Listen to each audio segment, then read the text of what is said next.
Okay, so the story for Deadlight is very simple. You have a character named Randall Wayne, who, with a couple of other survivors, are in the middle of the zombie apocalypse. And of course, the zombie apocalypse is not a very nice setting for anybody. And right in the beginning of the game, a bunch of zombies crash through a building that him and a couple of his survivor friends are staying at, and they get separated. So the entire game is pretty much Randall Wayne has to go and meet up with his survivor friends before they get killed. Also, he has to meet up with his wife and kid, who he hasn't seen in a very, very long time, and also survive. That's pretty much the entire plot right there. Now, I actually did like the story, mostly because of the setting and the main character was actually really likable, but my main problem with the story is that it is way, way too short. I mean, it's like two and a half hours long, and that means you don't get much character development with all the other characters, like the survivors that tag along with Randall, and some of the other characters you meet on later in the game. You get no character development, pretty much,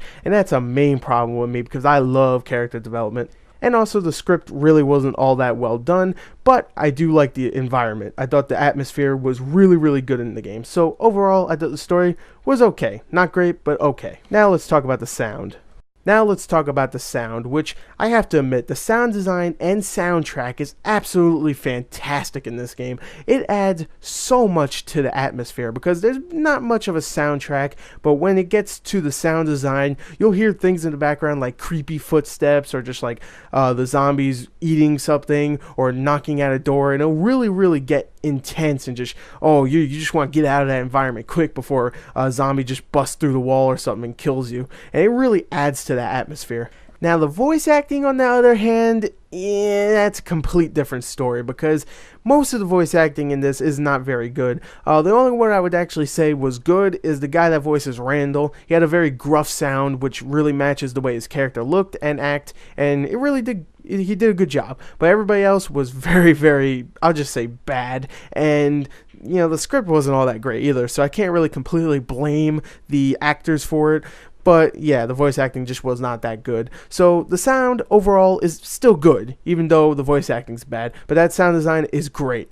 Let's go on to the graphics. Now the graphics in Deadlight.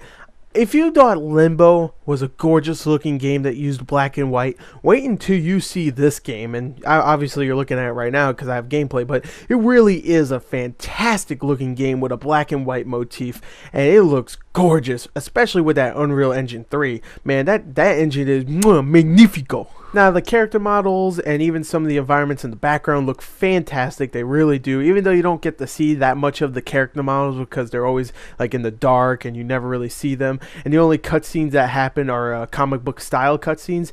They do still look really good when you get to see them. I especially love all the detail they put into some of these environments. You'll be going through offices and hospitals, and there'll be stuff scattered everywhere. Chairs, dead people. That's a great way to explain stuff. Chairs and dead people everywhere. But no, really, it has a great sense of dread too, just the way everything is lit, because the lighting is perfect. It really is. It's very creepy looking. I just love the way this game looks. It's so amazing. One of the best looking arcade games I've seen to date. It really is. So you know what? That's the graphics. I love them. Let's go on to the gameplay and finish this review.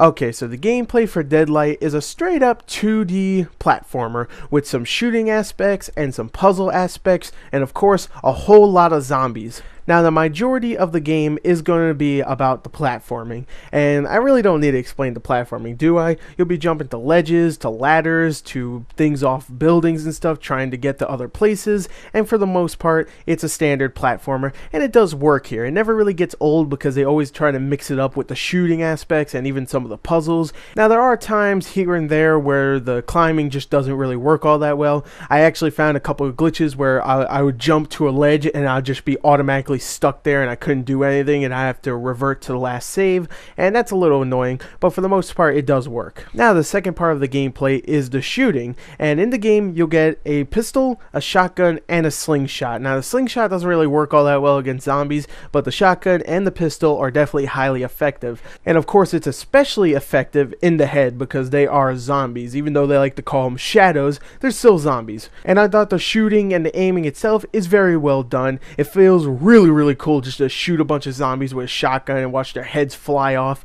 But I do feel the aiming is a little bit too slippery, especially when you're trying to shoot off locks off of a gate, or shooting like pieces of wood off of a gear so you could turn a valve. That's where it gets a little bit too cumbersome, but whenever you're shooting a zombie, it's perfectly fine. Now, the last part of Deadlight is the puzzle solving, which I have to say I'm a little disappointed in, because it's not really all that hard. It's very easy. Most of it is just kill these zombies, pull this crate, and then jump up to this ledge. It's mostly just platforming puzzles, and it's really generic and very simple, and just doesn't cause much of a challenge at all. It's no Limbo, let me just say that. But overall, I do think Deadlight is a very good game. My main problem with the game, besides maybe some of the aiming and the puzzles, it's a very short game. I mean, there's plenty of collectibles to find and things to read, like his diary that he has, the main character, but it's a very short game. It's only 2 hours long. I beat it in 2 hours and 2 minutes. That's way too short for a $15 game, but it was a very fun experience. So if you like experiences, then you might enjoy this game. I really did. I thought it was very fun. It could have been better, but it was still very entertaining. So anyway, there you go. There's my review. Take it as you wish. I don't know. $15? Is it worth it? I don't know. If you like experiences, then you might actually really enjoy this. So anyway, there you go. There's my review. Thank you and goodbye.